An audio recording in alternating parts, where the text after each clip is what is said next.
que ela se renova a cada manhã. É uma verdade porque, segundo alguns estudiosos, a parábola do filho pródigo, se não for, mas é uma das mais famosas do Senhor Jesus Cristo. De todas as parábolas do Senhor Jesus Cristo, talvez essa seja a mais famosa, conhecida em todo o mundo, a parábola do filho pródigo. E os irmãos sabem, conhecem essa história, e daqui nós podemos tirar vários ensinamentos. E o Senhor colocou em meu coração nesta noite de trazer o tema para a mensagem de hoje, que é o amor do Pai. O amor do Pai.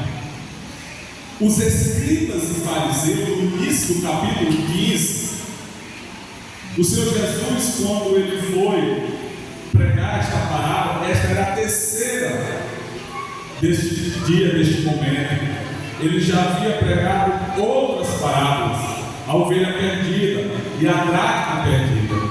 Então, a parábola do filho pródigo já era a terceira que Jesus estava falando. Por quê? Porque os escribas e os fariseus, no início do capítulo 15, a Bíblia diz que eles murmuraram contra Jesus. Eles murmuraram contra Jesus, dizendo: este recebe pecadores e come com eles. Os fariseus e os escribas estavam criticando o Senhor Jesus Cristo, porque o mesmo recebia, se encontrava, se aceitava com os pecadores e comia com os mesmos. Então o Senhor estava sendo criticado, e como resposta às críticas, o Senhor Jesus narrou as três parábolas que eu citei. E em especial nesta noite nós queremos meditar a parábola do filho pródigo. A parábola do filho pródigo, ela trata de três personagens. Quais, irmão? O filho mais novo, o filho mais velho e o pai amoroso. Louvado seja o nome do Senhor. Repetindo: o filho mais novo, o filho mais velho e o pai amoroso. Aleluia. Louvado seja o nome do Senhor. E eu quero discorrer com os irmãos, meditar nessas três personagens desta parábola. O filho mais novo representa aqui, irmãos, a natureza de Adão, o pecador. Nós podemos destacar, eu fiz um comparativo, eu julgo, entre Adão e o filho mais novo. Se nós observarmos que Adão, ele vivia no jardim, o filho mais novo vivia na casa do pai. Há uma relação entre essas duas personagens. Adão, que vivia no jardim com o seu pai, o Criador, o Deus Todo-Poderoso, ele tinha um relacionamento com Deus diariamente e vivia simplesmente em um jardim. É um lugar bom, um lugar maravilhoso. Aleluia. Louvado seja o nome do Senhor.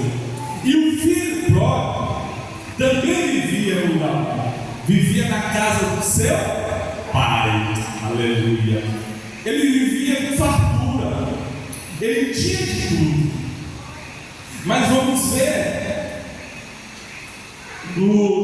nas estrofes seguintes: Adão vivia cercado de bênçãos, e o filho pródigo também vivia cercado de bênçãos. Olha só, irmão, a comparação entre Adão e o filho pródigo. Adão, em determinado momento, ele sentiu que precisava viver novas experiências. E aqui, quando eu falo de Adão, nós podemos também conjecturar igual a Eva, que era uma só carne. Adão, não satisfeito com a sua condição, com o seu estado, com a sua vida, ele preferiu viver novas experiências. E como os irmãos sabem, ele foi comer o fruto da árvore do conhecimento do bem e do mal. E o filho pródigo também, ele sentiu que deveria viver novas experiências e pediu parte da sua herança a seu pai. Interessante, irmãos, que, deixa eu falar uma coisa aqui nos tempos atuais, já trazendo para o nosso contexto. Você sabia que o filho não tem herança enquanto o pai for vivo? Pela lei, não. Graças a Deus. Tudo é do pai, tudo é da mãe. Não. Filho não tem herança, o filho só tem herança. Os pais morrem. Verdade. Graças a Deus. Tudo é do Aleluia. pai e tudo é da mãe. Aleluia. Mas pega só esse filho. Ele foi pedir ao pai parte da sua herança. E o pai dividiu com ele e com o outro. E a Bíblia diz que ele, certo tempo depois, se apressou em gastar tudo que ele tinha e foi para uma terra longínqua e gastou tudo o que ele adquiriu do seu pai. Adão pagou com a sua vida por satisfazer o desejo da carne. Adão pagou com a sua vida. Adão era imortal, irmãos. Adão foi criado para ser eterno, mas por conta do pecado, Adão conheceu a morte.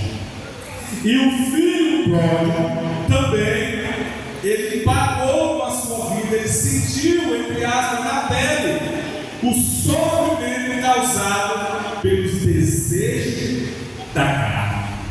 O filho pródigo tinha tudo do seu lado, mas ele pagou com a sua vida, ele experimentou o outro lado, porque ele sentiu o desejo de servir a carne, e ele padeceu, e ele sofreu coisas que nem os trabalhadores de seu pai já haviam sofrido.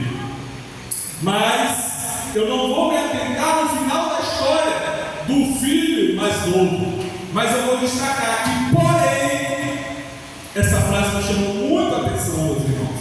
Porém, ele caiu em si.